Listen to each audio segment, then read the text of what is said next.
Bonjour à tous, bienvenue dans cette nouvelle vidéo. Je me trouve aujourd'hui à Eviona. Ici derrière se trouve l'entrée du fort d'Eviona, une forteresse qui veille sur un barrage anti-char qui traverse la plaine du Rhône. Et c'est ce qu'on va découvrir aujourd'hui. Donc le fort, il est fermé, mais vous pouvez le visiter grâce à l'association Pro Forteresse. Nous aujourd'hui, on va se contenter des extérieurs. À commencer par ce camion.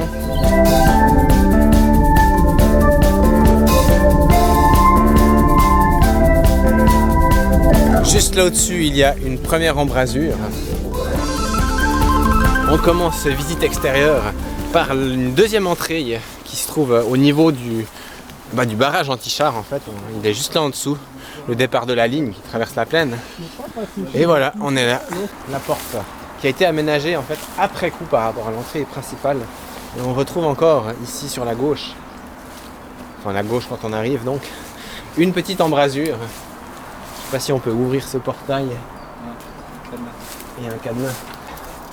Comment ouvrir le cadenas? Il y a une petite trappe, vous voyez le cadenas ici. Alors s'il vous plaît, ne forcez pas ce genre d'infrastructure, c'est complètement débile. Il y en a qui l'ont fait ici, ça sert absolument à rien à part à détruire le patrimoine. De toute façon, on ne peut pas aller plus loin, il y a une porte encore derrière, voire même plusieurs. Maintenant, départ de la ligne anti-char. On a ici un premier tétraèdre, plus gros que les autres, qui servait en fait à fixer les barbelés.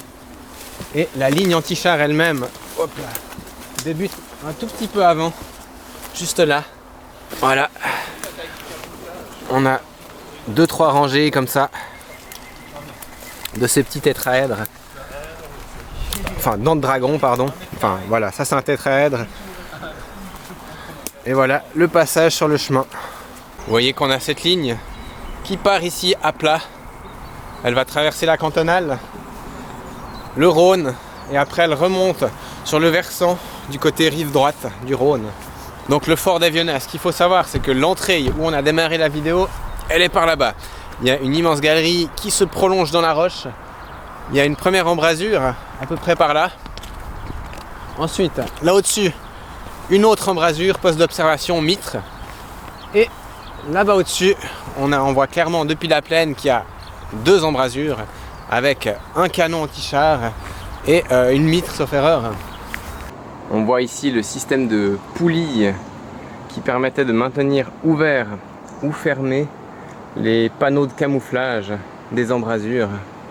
Le système fonctionnait d'ailleurs avec un contrepoids. On voit ici le câble relié à la toile de camouflage qui, grâce à un système de poulies, est relié ensuite ici avec un contrepoids qui permettait d'assurer l'ouverture. Il suffisait ainsi de décrocher le système de verrouillage à l'intérieur du fort pour que le panneau s'ouvre automatiquement. En avant de la ligne, il y a encore ici un petit dépôt. C'est une galerie qui fait peut-être 10-20 mètres de long. Rien de plus. Alors il y a moyen de se faufiler. J'y étais allé il y a peut-être 3-4 ans. Je vous mets les photos que j'avais fait à l'époque. C'est pas la meilleure qualité, mais voilà, aujourd'hui il faut qu'on gagne du temps pour faire le reste de la ligne. Au pied de la forteresse, pas loin du barrage, on retrouve une ancienne position qui date du 19e siècle. C'est très ancien. Ça a été aménagé sous les ordres du général Henri Dufour. On est autour des années 1850. Et c'était en fait la fermeture sud du verrou de Saint-Maurice. Donc on avait ici toute une installation de défense en cas d'invasion. Et aujourd'hui ça a été évidemment réhabilité, enfin à l'époque de Deuxième Guerre. Et on a du coup des constructions plus récentes aujourd'hui. Par exemple ici devant ces baraquements. Alors je sais pas si c'était des logements, des dépôts. Ça ressemble plus à des dépôts ça. C'est des baraquements ça. Ces petites cabanes c'était des espaces utilisés par les soldats évidemment. Comme abri, comme réfectoire, je sais pas exactement. Si vous le savez, notez dans les commentaires. Mais c'est joli de pouvoir les voir encore. Et là on a même encore le petit lavabo, entre guillemets. Autre installation intéressante, ces deux entrées là qui mènent en fait à une casemate de tir mitre. On va aller regarder par dedans à quoi ça ressemble. C'est parti, petite descente. On va mettre un peu plus de lumière. Parce que là, c'est pas qu'on voit grand chose. Bon, évidemment, c'est plein de déchets. Et regardez un peu les toiles d'araignée qu'il y a ici dedans. Enfin, c'est pas ça qui est le plus intéressant. Ce qui est le plus intéressant, c'est ce qu'il y a là en face. L'embrasure de tir. Par contre, le socle en bois, c'était officiel ça? Ça pouvait servir de support pour mettre une mitre dessus, par exemple. Ok. Intéressant ces infos. Et mais l'état, non mais c'est incroyable. C'est marrant la couleur du plafond. Ouais, bah c'est une peinture, tu vois. Doré comme ça. Ça fait vraiment un plafond d'araignée, c'est incroyable. Faut pas être trop grand, sinon vous ramassez toutes les toiles avec en partant. Vous noterez qu'il y a encore ici un petit poste d'observation juste à côté de l'embrasure. Donc on est ici sur une position probablement Première Guerre qui a été réutilisée durant la Deuxième. Ça date de 1936. On a ici un petit cartouche qui le mentionne. Compagnie de sapeurs de montagne numéro 7. En tout cas, regardez les portes. Elles sont jolies. Elles sont jolies. On a encore un petit réduit.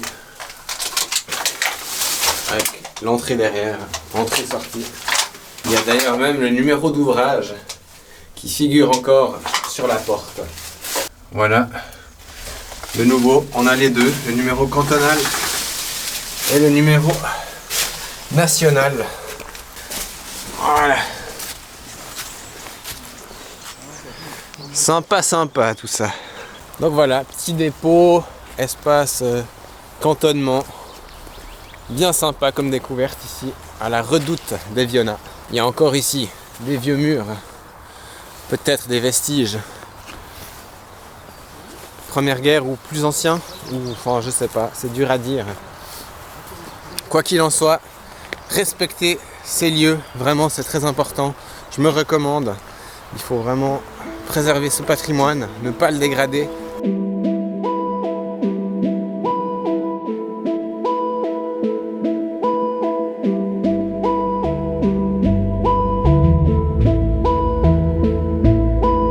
Le barrage se poursuit avec ces murs en béton qui permettent d'accéder au talus de la route sur laquelle nous retrouvons des puits pour enfoncer les pieux de la barricade anti-char.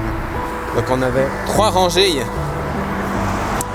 et juste après on retourne dans un terrain d'herbe et ici nous retrouvons un barrage nouvelle génération. C'est-à-dire, en fait, c'est une configuration très rare en Suisse.